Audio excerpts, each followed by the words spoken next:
This weekend, Death Timers like to welcome a new challenger to the show. Welcome, Jatt. This is a little strange because I could have sworn that normally when you have like a competition that the winner would stay, but it's actually the person who got crushed last week that I get to play against. Well, no, this is more of a punishment. Okay. Yeah, this is the punishment program where you didn't do a League of Learning this time around, so now you have to do Death Timers. Interesting. You're still roped So in. if I win, then I can go back to League of Learning. Right, exactly. Okay, that's fine. So good luck. And if I'm in, I'm just out of PTL for the rest of time. No. So this week's topic is about our North American LCS match of the week: Immortals versus Liquid. Obviously, Immortals are an incredibly strong team, 10-0. But the question is, does Liquid have a reasonable chance of beating them? Could they conceivably win? And you're the guest. You can go first, with whichever side you want on this argument. I mean, if we're just saying there's a chance, I'm going to go for Team Liquid. Okay. So can Liquid win? 3, 2, 1, go.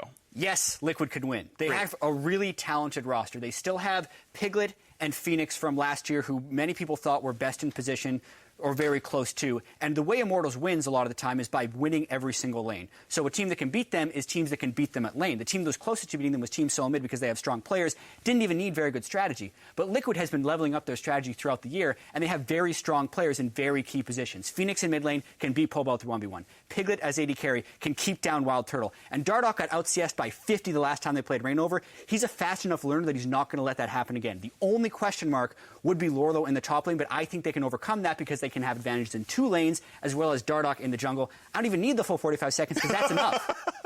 All right, well, then I'm going to use the rest of your time to say vote #FreakWin. It's perfectly because I'm the timed. best. Look at you. I mean, Jatt win, I think is the hashtag. Yeah, no, it is. But now you went over time, so now you kind of like betrayed yourself. I didn't go over time. You just literally talked after the buzzer. I'm just having a conversation. Okay. Yeah, sure just thing, like Jatt. You're cheating. You're talking before time. You're like you haven't started yet. Fair point. I'll give you that one. I concede that point. All right, well, it's my turn here for #FreakWin. 3, 2, 1, go me. And I think it's actually, well, yes, it's possible. I think the chances are so incredibly slim for Liquid here.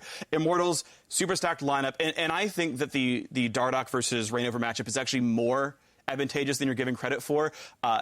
The thing I kind of look at here is the Immortals versus C9 match, where C9 could equalize in teamfights, right? Player skill was close. It was there. But Immortals, the understated advantage these guys have is their incredibly good macro play. They're team fighting equal to C9, but are crushing in turrets. They're crushing in minion wave management. They're getting gold in so many other ways that are not just direct confrontation. These guys are, I think, a step ahead, multiple steps ahead, actually, of these teams in terms of how to play the game. When they get into the game loading, and the bot lane knows, oh, it's going to be top lane focused this game. We know the entire time to play around the fact that Reignover is going to be over by Huni, and the entire game plan is multiple steps ahead. Multiple step target game plan is what? You didn't multiple. It cut off. You didn't finish your point. Well played. I do think Immortals are multiple steps ahead, though. I think they're super intelligent. I can't hear They're just such an intelligent team ended. that it's going to be so hard for a bunch of rookies to beat them. But at the start of your argument, you said there was a chance, so I win. Oh, sure. You know what? You can say that all you want. I'm arguing semantics and percentages. Either way, guys, and I've even heard what we've had to say.